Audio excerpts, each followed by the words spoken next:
Here we are in Visual Studio ready to start our coding inheritance demo. So we already lined out the classes and the properties that we would be using inside of our program. So the first thing we're going to do is create the classes in our Solution Explorer just like we've previously learned. So you'll go over to your Solution Explorer and you'll right click on the project and you'll go to Add a Class. You create base and derived classes the same way. There's nothing special to their creation step here. So I'm going to start with the employee class and I'm going to add in my employee. And so as previously shown, it creates it in a separate file, employee.cs, and here it is. So we can start adding in our properties. Now I'm going to add these as auto-implemented properties, and if you don't remember what that means, go back to the section on classes and do a review. The three properties defined that in my little sketch for class employee were first name, last name, and phone number. So I'm going to set up public string first name, auto-implemented,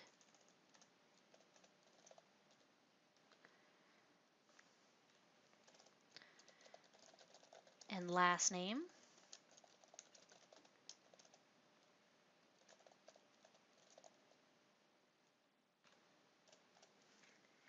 and phone number. The data type for phone number is a little tricky. I'm going to hold it as a string. We typically don't use numeric data types for values that we don't intend to do mathematical operations with. So there are my three properties for class employee, all set up as auto-implemented properties. And so now I'm going to create the full-time class. So same way, I right-click on the project, I go to Add a Class. I'm going to name this one Full-Time. Now the difference here, when you are defining a derived class, you have to let the C# compiler know that full-time inherits from class employee. So to do that, right here in the class statement, we put a colon and then the name of the class that we want to inherit from. This lets the compiler know that this relationship exists. So we can now define the properties for the full-time employee. These were the salary rate and the number of vacation days.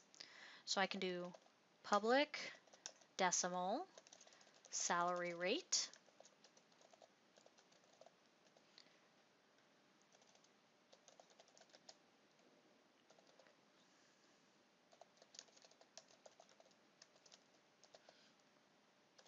and the vacation days.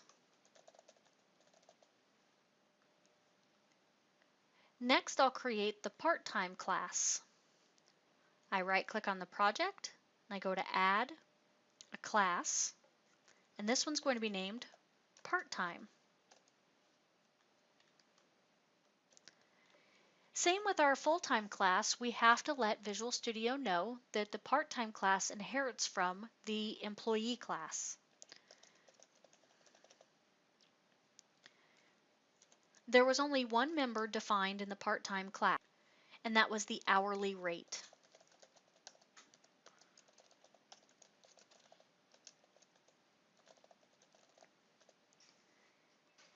Now that you have all three of your classes built, go ahead and build your solution and make sure that everything went okay and you didn't get any errors.